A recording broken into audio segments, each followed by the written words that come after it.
Good morning, good afternoon, good evening या फिर good night. जब भी आप लोगों ने ये वीडियो स्विच किया है तो आज की वीडियो का हमारा टॉपिक होगा Indian air force is increasing its fire power rapidly. हमारी एयरफोर्स अपने फाइटर जेट्स की कैपेसिटी काफ़ी बढ़ा रही है, काफ़ी दूसरी कंट्रीज से बाय कर रही है, प्रोक्योर कर रही है। तो एयरफोर्स ऐसा क्यों कर रही है और इसके पीछे क्या रीजंस हैं और हमें ये क्यों करना चाहिए अगर हम करंट सिनेरियो की बात करें। और भी बहुत कुछ जानेंगे आगे इस वीडियो में, तो चलिए स्टार्ट करते हैं।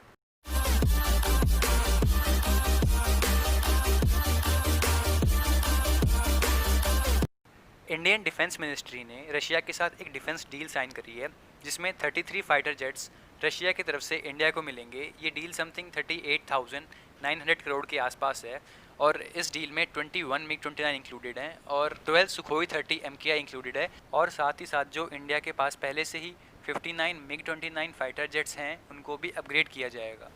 अब क्वेश्चन ये बनता है कि इंडियन एयरफोर्स ऐसा कर क्यों रही है और ऐसा करना इंडियन एयरफोर्स के लिए क्यों इम्पॉर्टेंट है। क्यों इम्पॉर्टेंट है इंडियन एयरफोर्स को अपने एयरफोर्स के अंदर ज़्यादा से ज़्यादा एयरक्राफ्ट इंक्लूड करना, अगर हम प्रेजेंट सिनेरियो की बात करें तो। इसके रीज़न समझने से पहले हमें सबसे पहले कुछ बेसिक टर्म्स को समझना होगा। तो जो सबसे पहला टर्म है वो है स्क्वाड्रन। स्क्वाड्रन एयरफोर्स की एक यूनिट होती है जिसके अंदर 18 एयरक्राफ्ट इंक्लूड करे जाते हैं। तो जिस यूनिट में 18 एयरक्राफ्ट होंगे उसको हम एक स्क्वाड्रन कहेंगे। अगर हम इंडिया के स्क्वाड्रन स्ट्रेंथ की बात करें तो इंडिया के पास 30 स्क्वाड्रन है, जो कि इतना अच्छा नंबर आप नहीं कह सकते। It is a decent number, लेकिन अगर आप कंपेयर करेंगे पावरफुल कंट्रीज़ के साथ तो आप इसको इतना अच्छा नंबर नहीं कह सकते। एक बेंचमार्क सेट किया जाता है कि कम से कम एक एयरफोर्स के पास 42 स्क्वाड्रन की स्ट्रेंथ होनी चाहिए, तभी वो एयरफोर्स अच्छी कहलाएगी, उसको पावरफुल माना जाएगा। लेकिन इंडिया की स्क्वाड, अगर आप इन 30 स्क्वाड्रंस को देखें तो आप इंडियन एयरफोर्स के पास नहीं कह सकते कि कंप्लीट 30 स्क्वाड्रन हैं, क्योंकि ऐसी रिपोर्ट्स हैं कि आने वाले एक डेकेड में बहुत सारे एयरक्राफ्ट डीकमीशन किए जाएंगे क्योंकि उनकी ड्यूरेबिलिटी, उनका सर्विस पीरियड ख़त्म हो चुका है, उनकी टाइम पीरियड ख़त्म हो चुका है। तो हमें उनको डीकमीशन करना होगा, तो जिससे हमारे स्क्वाड्रन की स्ट्रेंथ और रिड्यूस हो जाएगी। और साथ ही साथ हमें बहुत सारे फाइटर जेट्स का लॉस क्रैशेस में भी हुआ है। अगर हम पिछले कुछ टाइम पीरियड की बात करें तो इंडिया के फाइटर जेट्स काफ़ी क्रैश हुए हैं, जिससे हमें फाइटर जेट्स का काफ़ी लॉस उठाना पड़ा है। तो इससे ग्रेजुअली हमारे स्क्वाड्रन की स्ट्रेंथ डिक्रीज़ होती है। तो ये एस्टिमेट किया गया था कि रफली इंडिया के पास नेक्स्ट डिकेड तक 26 स्क्वाड्रन स्ट्रेंथ रह जाएगी, जो बेंचमार्क सेट है हमारा 42 स्क्वाड्रन का, उससे काफ़ी कम हो जाएगी। तो ये इंडिया के लिए कंसर्न है। तो जो प्राइमरी और मेजर रीज़न है इतने सारे एयरक्राफ्ट बाय करने का, इतने सारे एयरक्राफ्ट प्रोक्योर करने का, वो यही है कि इंडियन एयरफोर्स अपनी स्क्वाड्रन स्ट्रेंथ इंक्रीज़ करना चाहता है। वो कम से कम अपनी स्क्वाड्रन स्ट्रेंथ 42 पर ले जाना चाहता है, जिसकी वजह से हमारी एयरफोर्स की स्ट्रेंथ इंक्रीज़ होगी, जो कि हमारे डिफेंस प्रोस्पेक्टिव से बहुत ही ज़्यादा इंपॉर्टेंट है। क्योंकि किसी भी कंट्री के डिफेंस और सिक्योरिटी के फील्ड में एयरफोर्स सबसे बड़ा और सबसे इंपॉर्टेंट रोल प्ले करती है। तो हमारी गवर्नमेंट हमारी एयरफोर्स को और भी ज़्यादा स्ट्रेंथन करना चाहती है। आगे वीडियो में हम बात करेंगे कि दूसरा कौन सा रीज़न है जिसकी वजह से इंडियन एयरफोर्स अपने आर्सनल में इतने सारे एयरक्राफ्ट और इतने सारे वेपन्स इंक्लूड कर रहा है। अगर हम इंडिया के नॉर्थ वेस्टर्न फ्रंटियर या फिर चाइनीज़ बॉर्डर्स की तरफ देखें तो इंडिया के रिलेशनशिप चाइना और पाकिस्तान दोनों से ही काफ़ी ख़राब चल रहे हैं और करंट सिचुएशन में तो ये वर्स्ट कंडीशन पे पहुंच चुके हैं।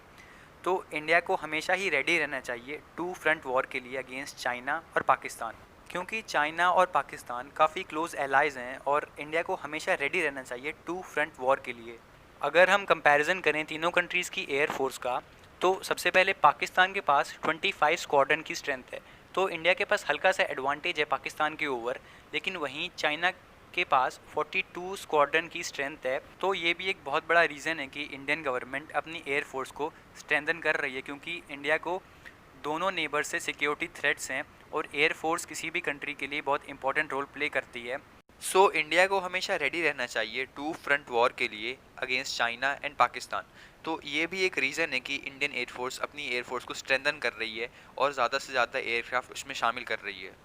अगर हम एक सिचुएशन इमेजिन करें कि देयर इज़ सडन एस्केलेशन या फिर कोई बॉर्डर इश्यू है या फिर कोई बॉर्डर कॉन्फ्लिक्ट है जो कि वॉर में बदल सकता है, तो वैसे तो हम सब चाहेंगे कि वॉर ना हो, क्योंकि वॉर से कोई हारता जीता नहीं है, सबकी हार होती है, बहुत ज़्यादा नुकसान होता है, किसी को कुछ फ़ायदा नहीं होता है।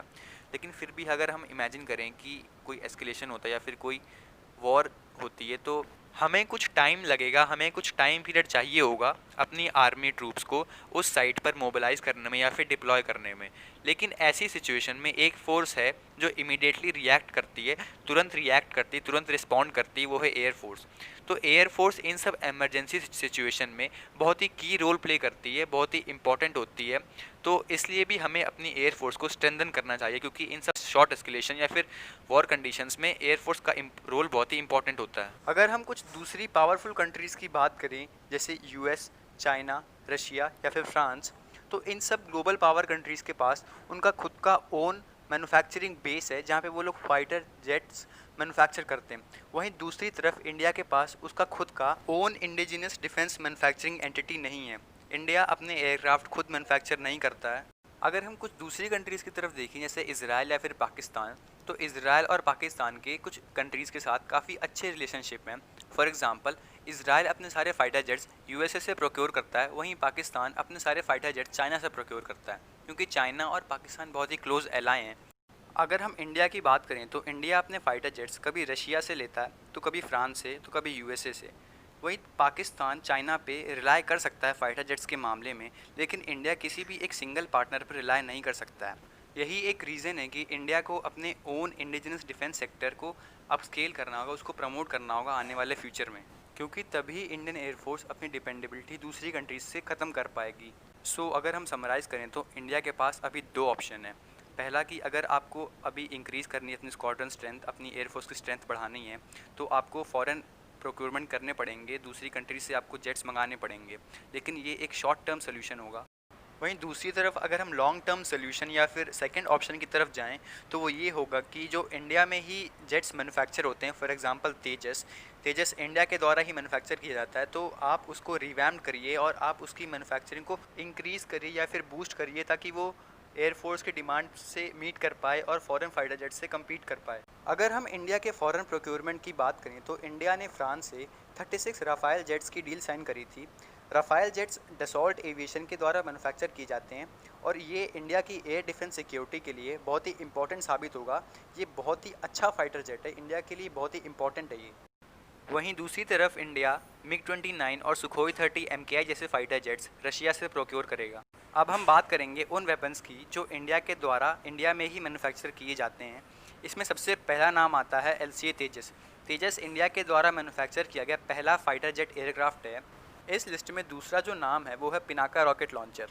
पिनाका रॉकेट लॉन्चर DRDO ने ही मैन्युफैक्चर किया है और इसकी एक स्पेशलिटी है कि ये 44 सेकेंड में 12 रॉकेट्स फायर कर सकता है। इस लिस्ट में तीसरा और जो इम्पोर्टेंट नाम है वो है 250 अस्त्र मिसाइल।